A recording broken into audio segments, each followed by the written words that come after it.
اندازہ لگاؤ کہ جن دنوں پاکستان بن رہا تھا، جاتی عمرہ امرتسر کے رہنے والوں نے کبھی سوچا تھا کہ یہ جو ایک غریب سا 2-3 کمروں کے گھر میں رہنے والا اتنا بڑا خاندان ہے،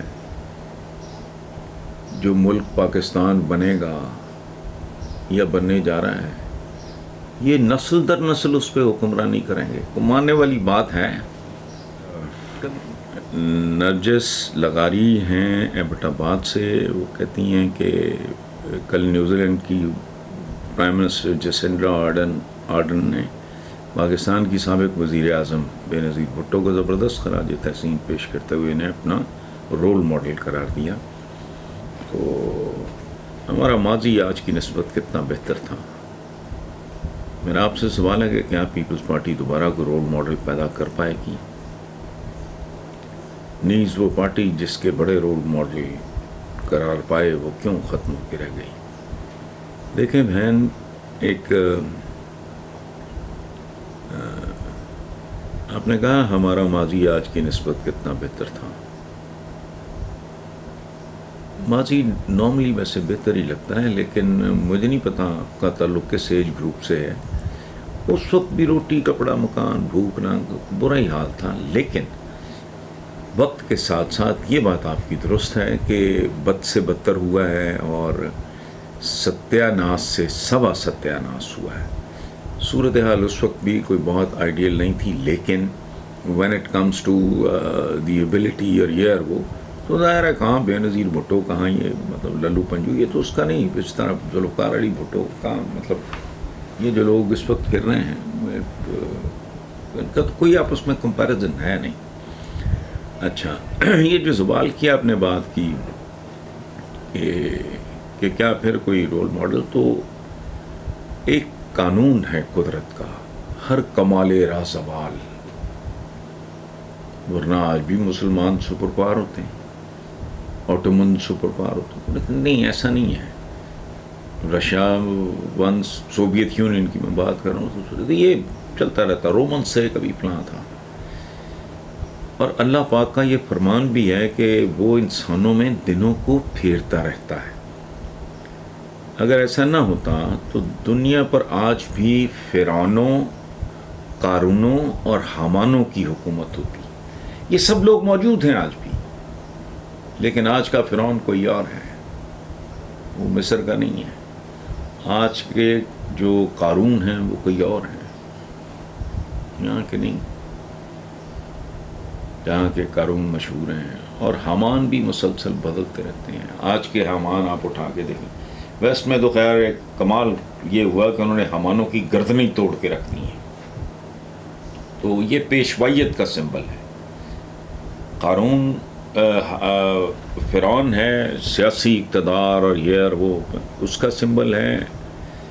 قارون دولت کا، چند لوگوں کے ہاتھوں میں تھی، اور حامان ہے پیشوا، پیشہ ور جو مذہبی نہیں ہوتے، تو یہ اس طرح کے لوگ۔ ویسٹ نے یہ تو خیر بہت بڑا کام کیا ہے، انہوں نے تو اپنے حامانوں کے منڈکے ہی توڑ دیے ہیں گردنوں کے، سو یہ چلتا رہتا ہے۔ ورنہ دیکھیں، اندازہ لگائیں، اب کل تک کتنا لمبا، 1526 میں ظہیر الدین بابر نے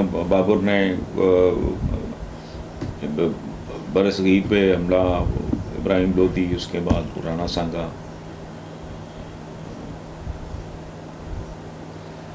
اور پھر نسل در نسل در نسل وہ چلے۔ اس کے بعد انگریز آ گئے، اس کے بعد پھر ایک لوٹ آئی، اور آپ اندازہ لگاؤ کہ جن دنوں پاکستان بن رہا تھا، جاتی عمرہ امرتسر کے رہنے والوں نے کبھی سوچا تھا کہ یہ جو ایک غریب سا 2-3 کمروں کے گھر میں رہنے والا اتنا بڑا خاندان ہے،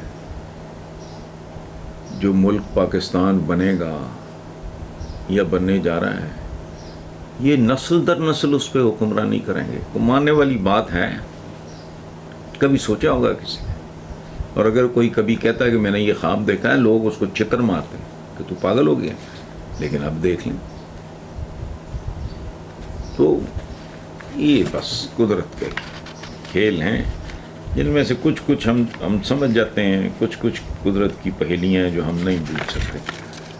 کہ عمران خان نے مہینوں کی محنت کر کے اسلام آباد کا رخ کیا اور وہاں چند گھنٹے بھی نہیں رکے، جس پر ان کی پارٹی کے کارکنان تھوڑے مایوس بھی ہوئے ہیں۔ کیا عمران خان کا اتنی محنت کے بعد معاش ختم کرنے کا فیصلہ درست تھا؟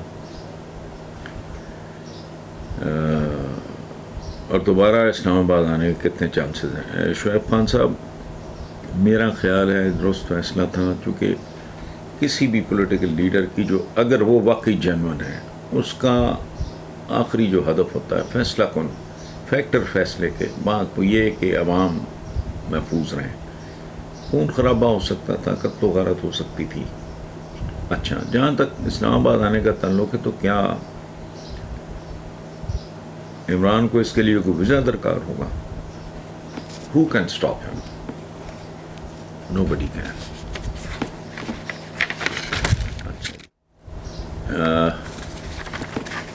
سیکنڈ لاسٹ کوشچن ہے، ڈاکٹر طاہر الحسن ہیں مسلم ٹاؤن لاہور سے۔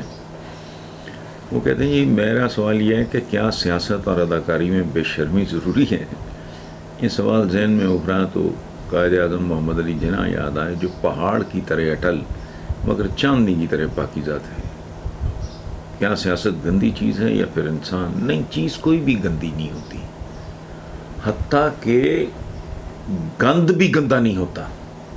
اب تو دنیا اس کو بھی ریسائیکل، یہ کوڑا موڑا، یہ وہ سارا جو بھی اس کو کہتے ہیں، یہ کچرا مچرا کوڑا، یہ شہروں کا گند، لوگ اس سے بجلی پیدا کر رہے ہیں۔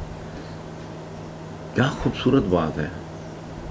اچھا، لیکن اب آپ کس کے ساتھ مقابلہ کرنے چلیں؟ ان کے کسی بندے نے اس زمانے میں قائد اعظم محمد علی جناح کے بارے میں کہا تھا the only Muslim in the whole of subcontinent، جملے پہ غور کریں، the only Muslim in the whole of subcontinent who is unpurchasable and incorruptible۔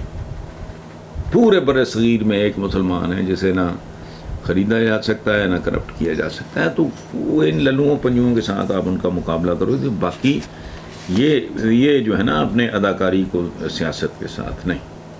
اداکاری ایک فن ہے، بڑے سے بڑا ایکٹر بڑی سے بڑی پرفارمنس بھی دے تو ان دی الٹیمیٹ انالیسز آپ کو پتہ ہوتا ہے کہ یہ دلیپ کمار صاحب ہیں اور یہ مارلن برانڈو ہیں، ٹھیک ہے، یہ تو گندگی کا ڈھیر ہے، وہ تو انٹرٹینرز ہیں بیچارے۔ اداکاری نہ، اداکاری کو یہ سیاہ کاری کے ساتھ نہ کریں۔ میری ذاتی درخواست ہے، باقی آپ